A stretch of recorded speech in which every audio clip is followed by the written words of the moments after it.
Hello,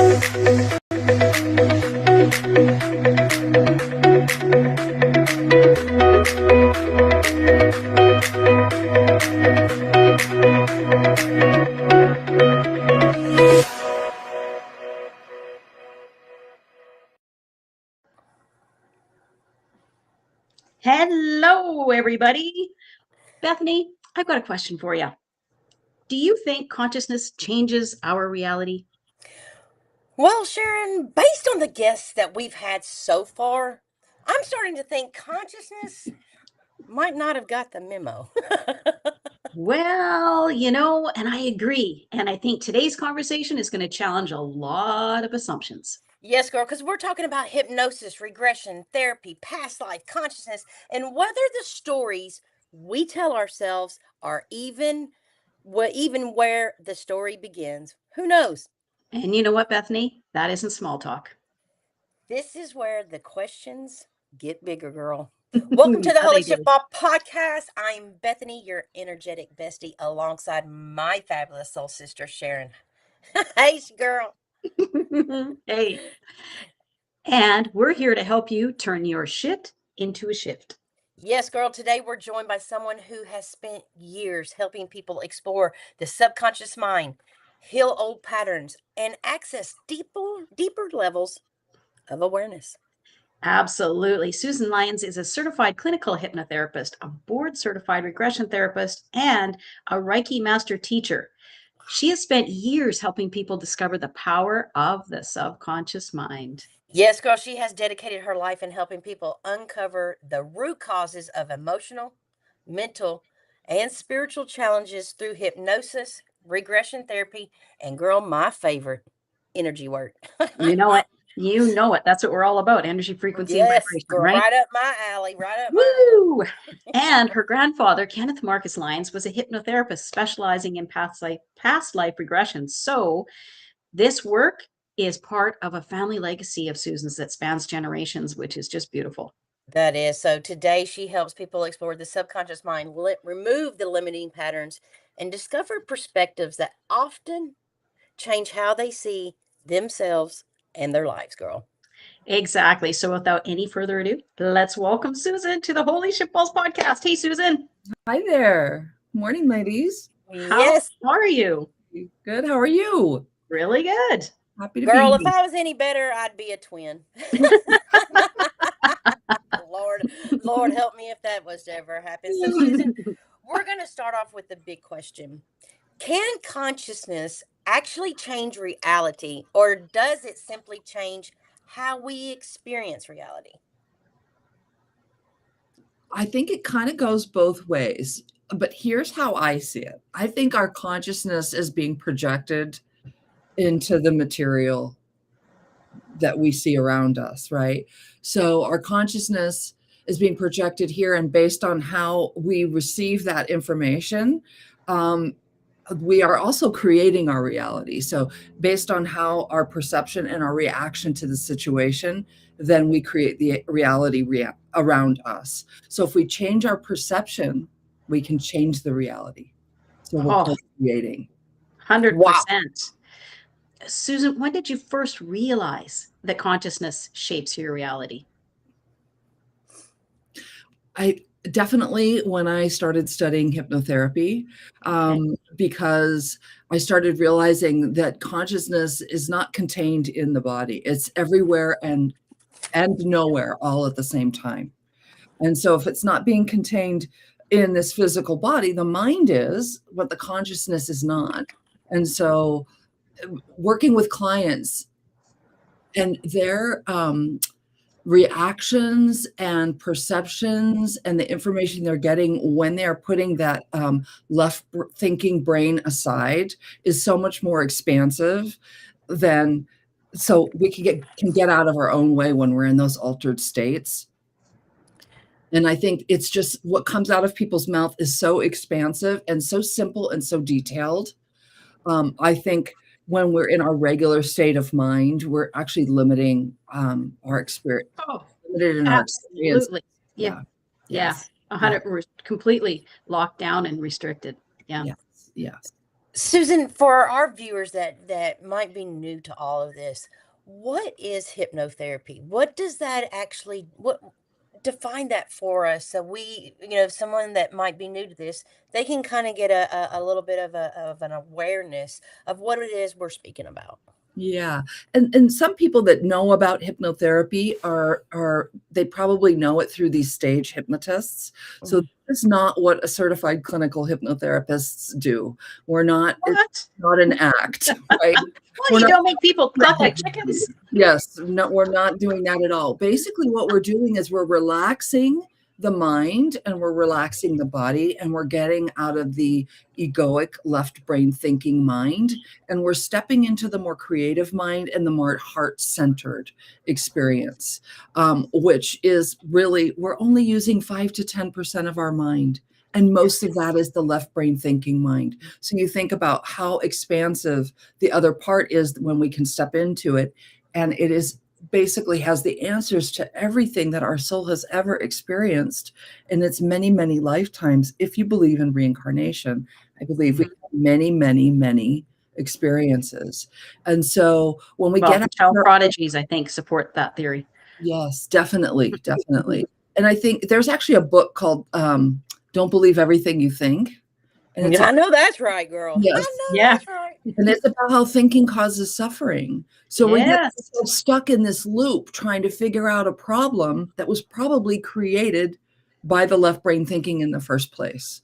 So if we can step out of that, then we have access to so much more information to solve problems, to change our belief systems, to change habits. And basically, to live our life to our full potential. I believe we all came here for a purpose.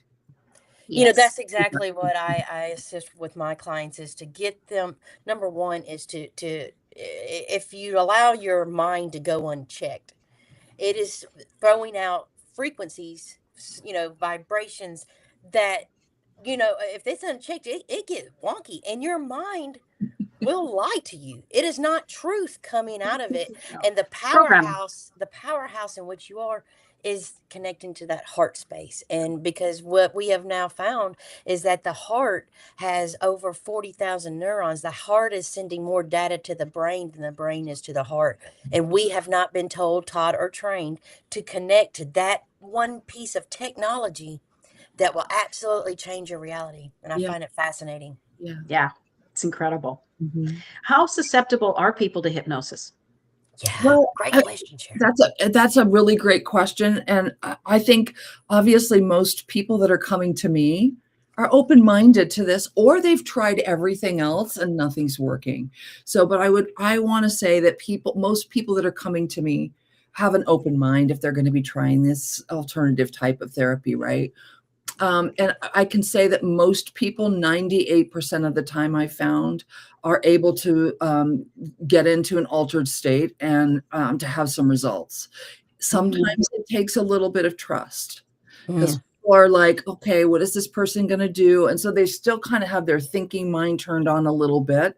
Yeah. But if you work with somebody for a little while, it gets easier. Let's just say it gets easier. And here's the analogy that I give. You don't go to a yoga class and think that you can do a handstand on your first try. Right. So, I always give people the example that, have you ever stared into a fire and just allowed yourself to drift and just be mesmerized by the fire? That's a form of hypnosis, right? Yes. Yes. We go in and out of altered states all the time, every day. Yeah. So you get to work, you drove there and you said, wait a minute, I was totally on autopilot the whole time. You don't even remember driving to work. You were just in an altered state. So these are natural states. Yes. Susan, what would you say for anyone that's listening? What does it look like when we are running on unconscious or programming? What does that look like for you? How could you to be unconscious or just merely running on programming? It's like a broken record that just keeps going over and over again and repeating the same patterns.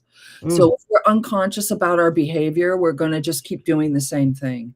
And here's the interesting thing is the subconscious mind would rather stick with the status quo Yes. and try something new. The Safety. unknown is scarier than sticking with something even when it's not benefiting you. So these old programs that were created usually when we were young people, right? Mhm. And this is not just, our family structures, but this is the educational system. We're taught to behave a certain way and to operate a certain way, and that program gets installed usually by the time we're 6 or 7 years old. Up until that time, we are in a theta state, which is a hypnotic state.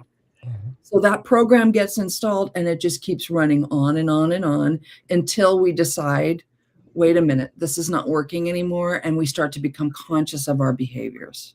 That's the Mm. step to change, is being conscious of when it's happening. Yeah. Yeah. So that brings up a great question. How do we know when we're consciously creating our reality versus unconsciously just repeating a program that was installed years ago? How do we know how do we make that distinction? That is a great question. I think these are the aha moments.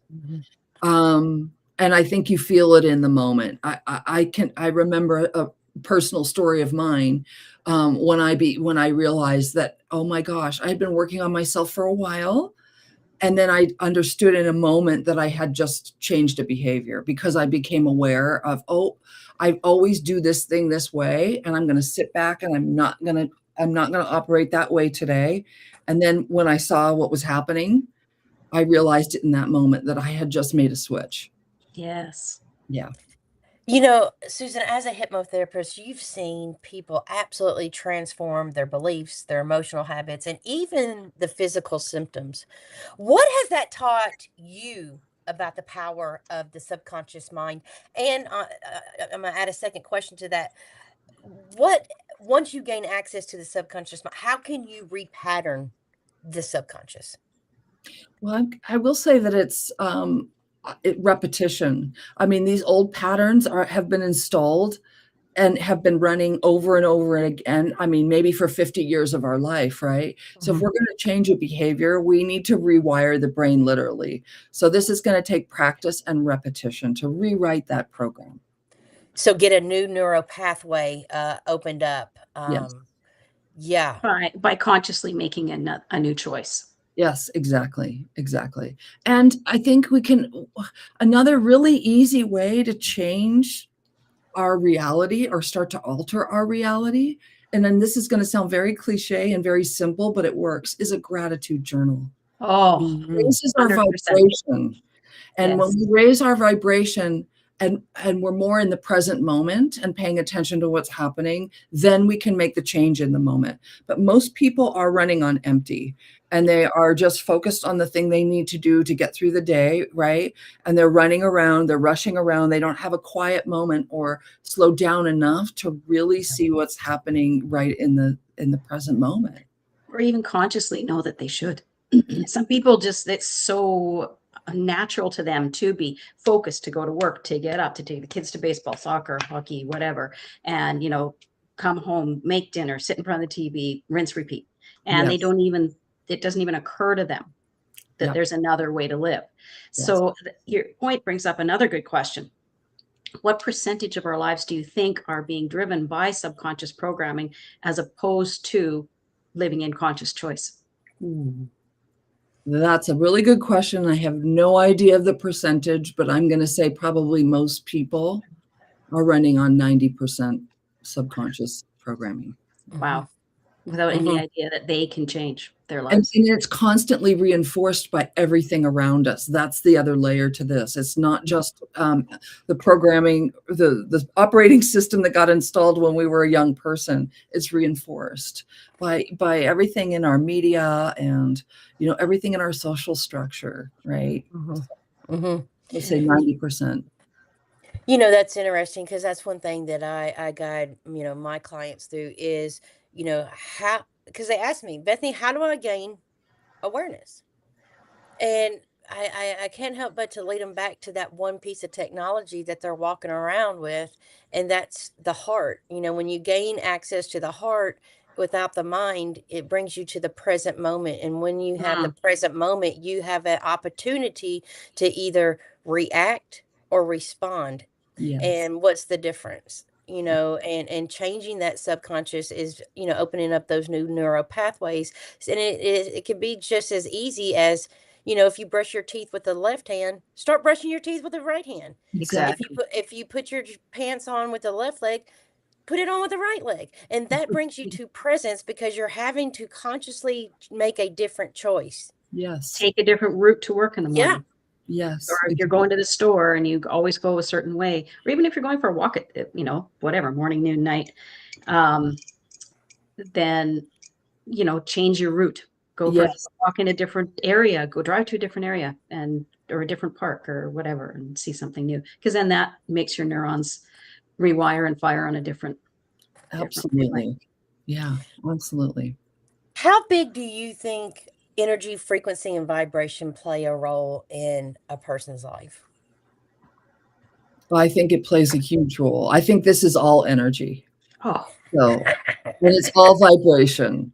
And raise your vibration, change your reality. yes. Seriously. How can you guide our audience to raise their vibration? One little simple step that they could do today. Well, that again would be a gratitude journal. Mhm. That would be number one. Gratitude journal, raising our vibration. Sitting in a conscious moment of silence. Ooh. Present in Yeah. the present moment, and just being aware of sit in nature for a few minutes and just observe what's going on around you. Yes. Just stop.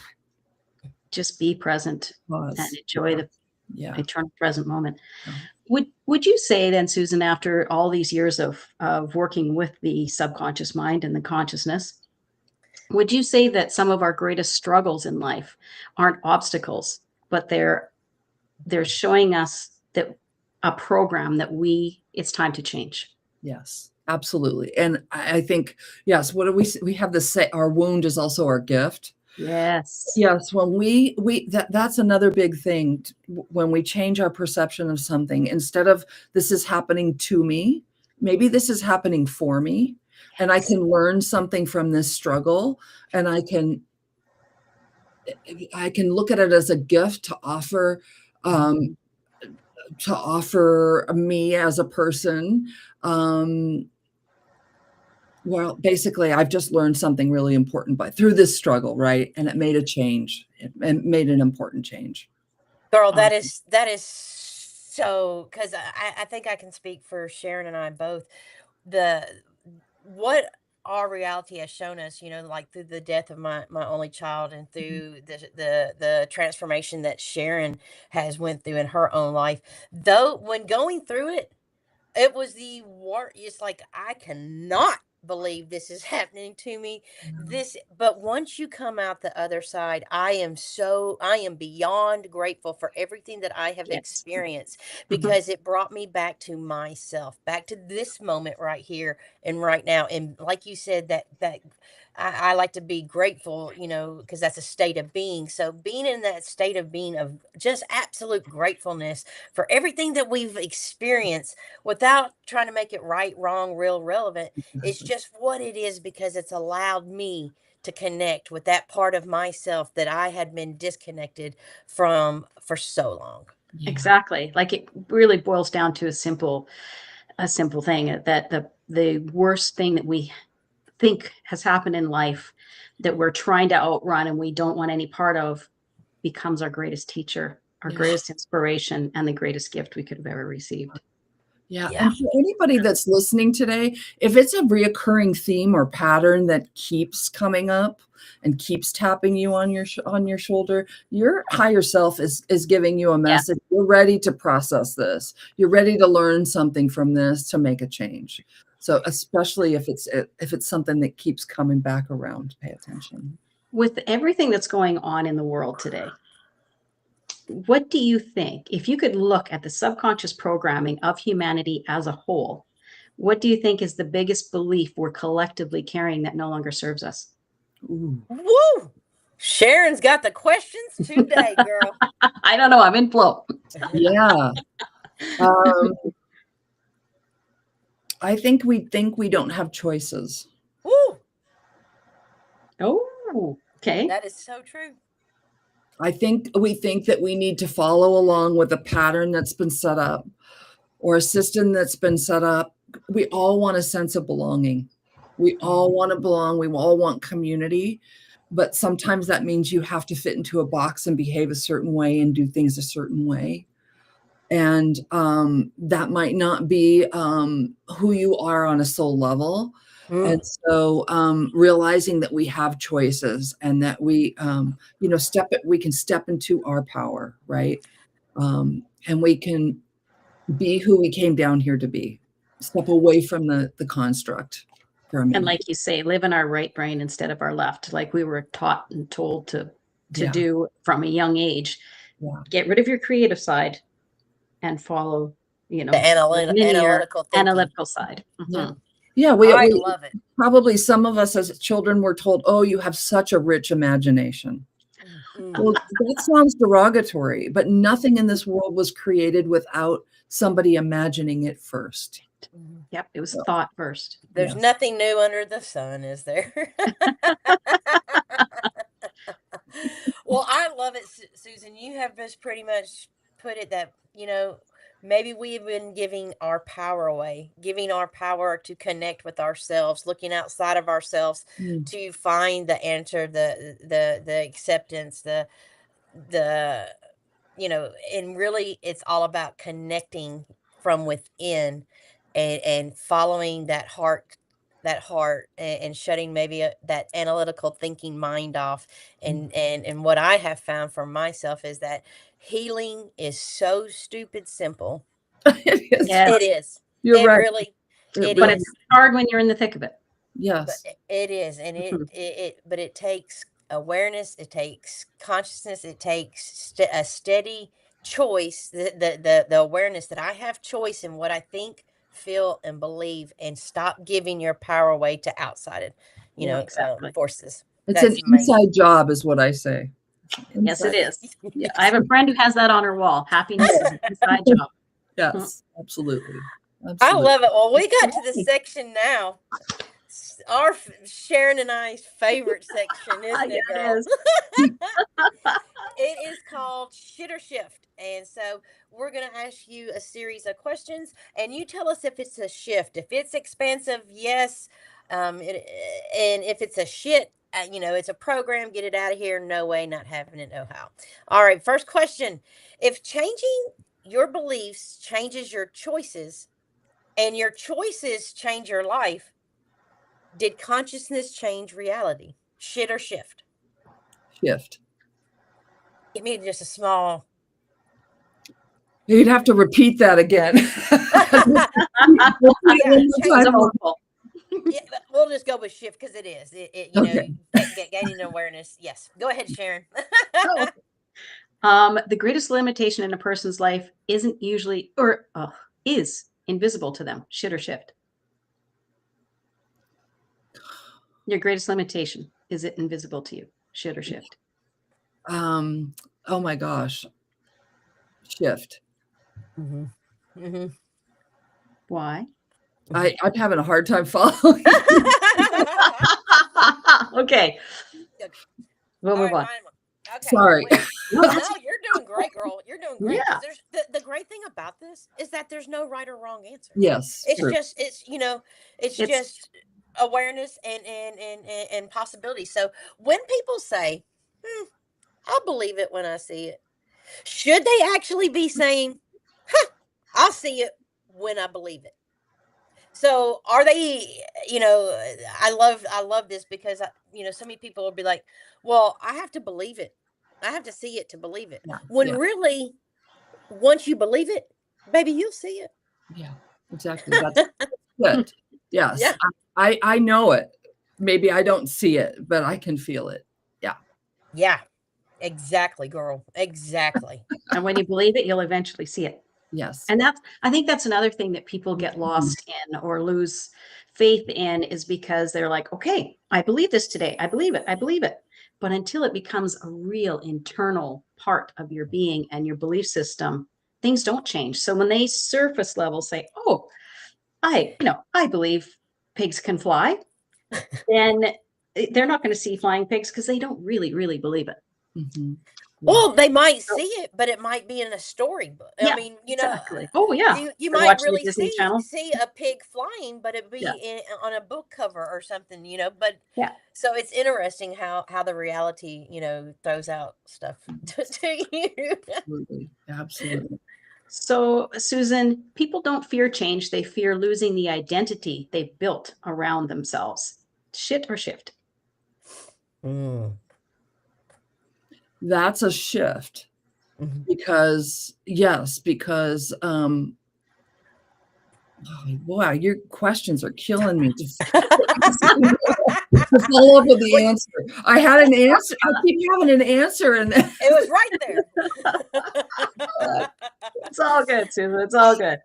If your perception changes, but the circumstances don't, and your entire experience improves, did consciousness change it? So if your perception changes, but your circumstance doesn't, did consciousness change the reality? yes, shift. Shift. Got it. Yes, That was my last question. yes, Okay. My last question. Manifestation isn't about attracting what you want. It's about becoming aware of what's blocking it. Shit or shift? shift. Yes. Because if you're not aware of what's blocking it, how are you going to make a change? Woo. Awesome. Yeah, Awesome. you have to be conscious of what's stopping you, right? Right. To be able Right. to change the program. Yeah. Yep. Fantastic. Fantastic. Okay, this isn't a shit or shift question. This is a final question from me. Mhm. Susan, if every listener could leave this conversation understanding just one truth, one about consciousness, what would you have that truth to be? Mhm. Your consciousness and your perception can create your reality. Mm.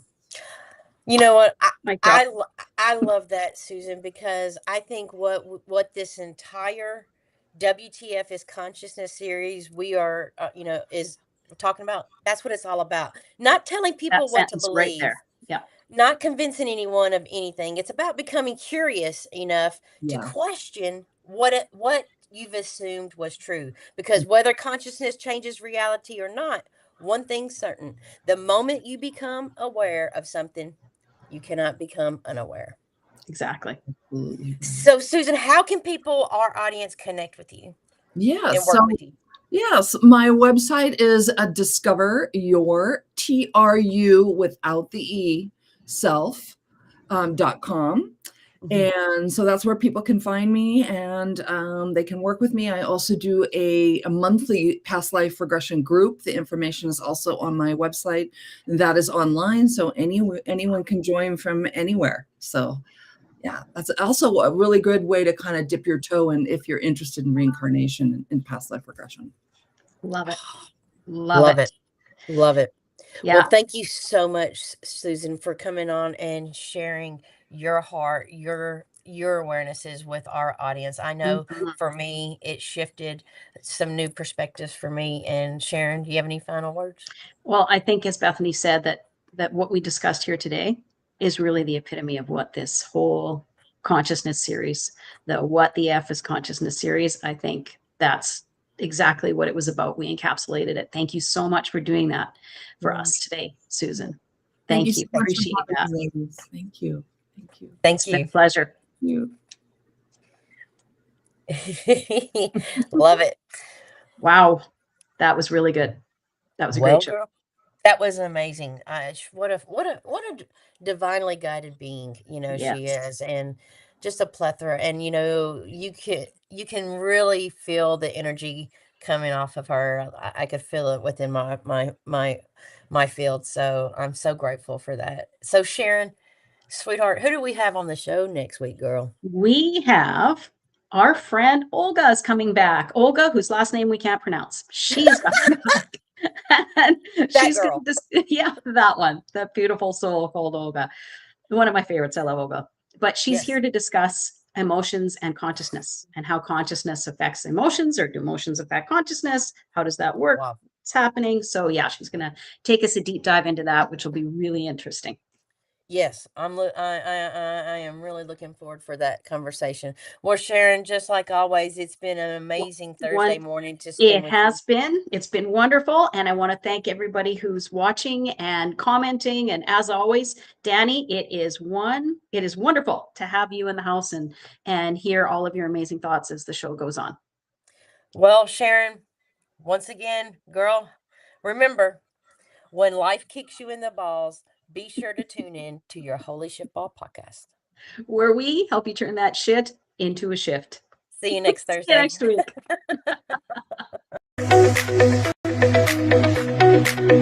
week.